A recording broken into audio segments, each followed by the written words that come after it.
तुमचा हा जोश बघून मलाही जोश आलाय।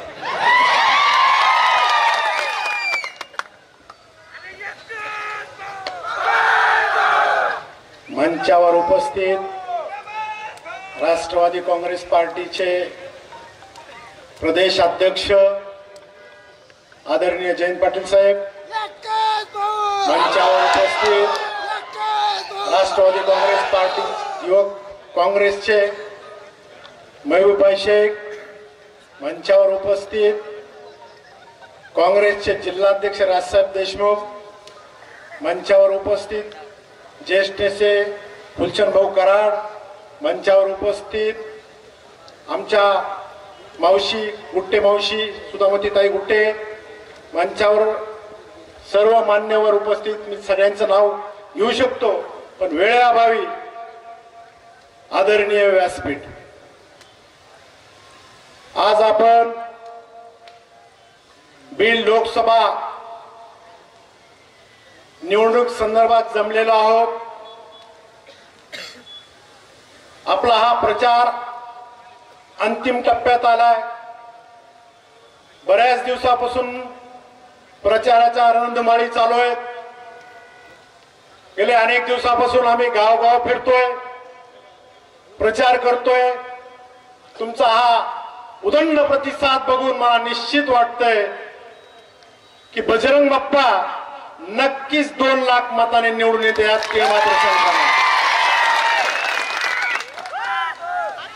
अख्ख्या महाराष्ट्राचं लक्ष लागलेला हा बीड जिल्हा कुठल्या ना कुठल्या गोष्टीमध्ये सारखं सातत्यानं पुढे येतोय।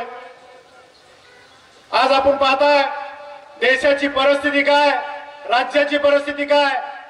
मोदी सरकार हे शेतकरी विरोधी सरकार आहे। आज आपण विचार करा, देशाचा शेतकरी हे अडचणीत आहे। आज देशाचा पोषिता हा शेतकरी, त्या मायबाप शेतकऱ्यावर जवळपास 5 लाख कोटी कर्ज आहे।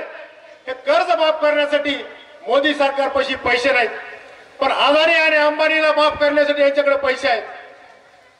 25 उद्योगपत्यांचं कर्ज 16 लाख कोटी या मोदी सरकारनं माफ केले, पण माझे मायबाप शेतकऱ्यांना 5 लाख कोटी कर्ज माफ करण्यासाठी यांच्याकडे पैसे नाहीत। आज विचार करा, आजची परिस्थिती काय चालू। गॅस कुठं ठेवला नेऊन, पेट्रोल काय झालंय, डिझेल काय झालंय। आज आपण जर गॅस भरायला गेलो तर 1200-1300 रुपयाला, 10 वर्षापूर्वी या गॅसची किंमत होती 450 रुपये। आज पेट्रोलची भाव काय झालेत। आज आपण गाडीमध्ये 1 लिटर पेट्रोल जर टाकलं तर तब्बल 20 रुपये टॅक्स ह्या देशाच्या आणि राज्याच्या तिजोरीत गेला जातो। चांगली गोष्ट आहे, टॅक्स जमा झाला पाहिजे। टॅक्स जमा होऊन तुमच्या आमच्या सरकारच्या सगळ्याच्या मूलभूत सुविधा झाल्या पाहिजेत, पण या मूलभूत सुविधा होत नाहीयेत। आज आपला जिल्हा या मूलभूत सुविधापासून वंचित आहे, याचा विचार आपण कुठेतरी केला पाहिजे। आज विचार करा, आपल्या बीड जिल्ह्याची, देशाची आणि राज्याची काय परिस्थिती चालू आहे, याचा आपला कुठेतरी विचार केला पाहिजे। आज सोयाबीनचा भाव काय, कापसाचे भाव काय आणि ऊसाची ते परिस्थिती सांगायची गोष्टच नाहीये। आज आपल्या इथले आहेत ते कारखाने बंद झालेत। आपल्या मतदारसंघातलं जायचं कुठं, करायचं का, या प्रश्नाचं उत्तर आपल्या सगळ्यांना समोर आले आहे। पूर्वीचा आपला हा रेणापूर विधानसभा मतदारसंघ आणि आजचा परळी विधानसभा मतदारसंघ, 2009 मध्ये परळी विधानसभा मतदारसंघाची निर्मिती झाली। ही निर्मिती झाल्यानंतर स्वर्गीय मुंडे साहेब लोकसभेवर गेले आणि 2009 ला आपल्या मतदारसंघामध्ये वारसाची लढाई सुरू झाली। तुम्हाला एक गोष्ट मी सांगू इच्छितो, तुमच्या सगळ्यांच्या आशीर्वादानं मलाही असा एक वारसा लाभलेला आहे। स्वर्गीय आमदार अण्णाभाऊ गित्ते हे माझे चुलते होते। स्वर्गीय आमदार रघुनाथराव मुंडे हे माझ्या आजोबांचे भाचे होते। तुमच्या आशीर्वादाने अशा 2 आमदारांचा वारसा मलाही लाभलेला आहे। आज विचार करा, 1962 ते 1972 यांचा कालखंड, या कालखंडामध्ये जे विधायक काम आपल्या मतदारसंघात झालेत, गेले 45 वर्ष झाले असे विधायक काम आपल्या मतदारसंघात झालेत, असं माझं मत आहे। आज विचार करा की नागापूरचं धरण असेल, सानापूरचं धरण असेल किंवा अंबाजोगाई तालुक्यातली 12-22 खेडी पाणी पुरवठा असेल, या त्यांच्या कार्यकाळामध्ये काम झाले, विधायक काम झाले. आज थर्मलचं पॉवर स्टेशन हे 1972 ला याची मंजुरी गंगाखेड मध्ये होती. ही मंजुरी परळीमध्ये आणण्याचं काम त्यांनी केले. आज त्या थर्मलमुळे लाखो तरुण आपली उपजीविका भागताय. आज विचार करा, यांची एवढी दूरदृष्टी होती. शेतकऱ्याला पाणी मिळालं पाहिजे, शेतकऱ्याला प्यायला पाणी मिळालं पाहिजे, त्यांच्या सिंचनाचा प्रश्न हे त्यांनी त्या ठिकाणी मिटवला गेला.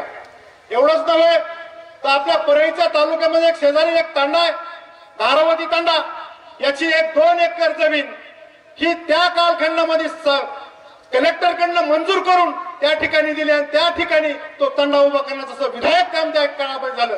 असे विधायक काम त्या कार्यकाळामध्ये झाले. पण आज गेल्या 45 वर्ष झालं आपण विचार करतोय की आपल्या मतदारसंघाचा विकास कसा होईल.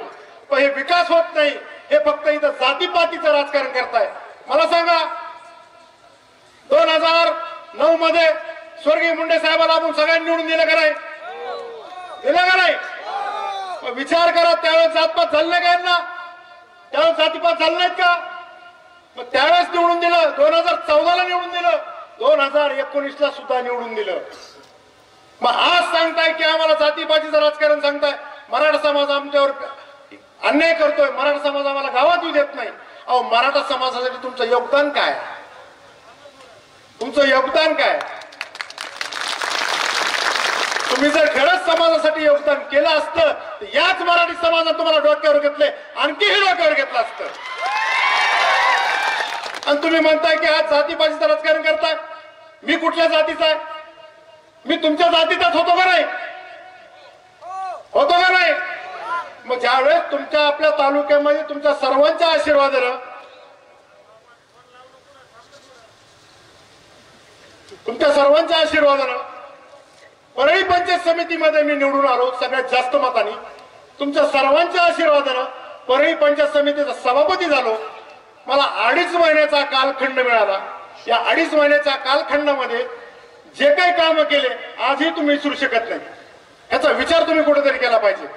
असं काय चूक केली होती की माझ्यावर अविश्वास ठराव आणला?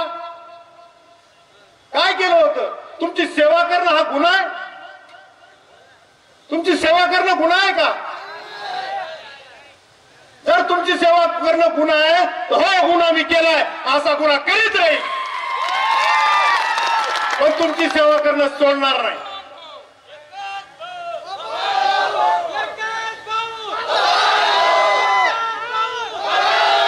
आज विचार करा, आपल्या मतदारसंघामध्ये कारखानदारी बंद आहे, शेतकऱ्यांनी ऊस कुठं न्यायचा.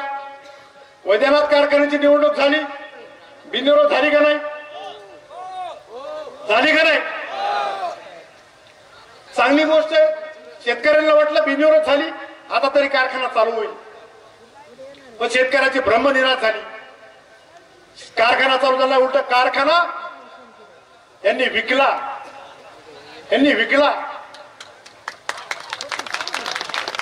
दुसरी निवडणूक झाली वैद्यनाथ कॉलेजची. या वैद्यनाथ कॉलेजच्या निवडणुकीमध्ये फक्त 2 जागा बिनविरोध झाल्या. कोणत्या झाल्या? बहिणीची भावाची. स्वतःची ग्रामपंचायत बिनविरोध काढली. म्हणजे इलेक्शन फक्त तुमचं आमचं होऊ द्यायचंय का? इलेक्शन फक्त तुमचं आमचं होऊ द्यायचंय?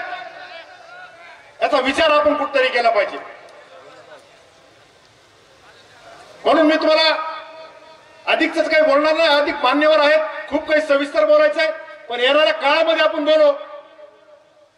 येणाऱ्या 13 तारखेला बजरंग बाप्पा यांना प्रचंड बहुमताने निवडून द्यावं अशी विनंती करतो आपल्याला. बजरंग बाप्पाचं चिन्ह आहे तुतारी फुंकणारा माणूस. आणि हे तुतारी फुंकणाऱ्या माणसाचं बटन दाबून आपल्याला भारतामध्ये, महाराष्ट्रामध्ये रेकॉर्ड ब्रेक त्यांना निवडून द्यायचंय. तुम्ही सोबत आहात का? नक्की आहात का? तो 2 हात वर करून बजरंग बाप्पा तुम आगे बढ़ो, बजरंग बाप्पा तुम आगे बढ़ो, चरण पाटिल साहब तुम आगे बढ़ो, शरद पवार साहब तुम आगे बढ़ो, हम तुम्हारे साथ हैं. धन्यवाद. जय हिंद, जय महाराष्ट्र, जय राष्ट्रवादी. धन्यवाद.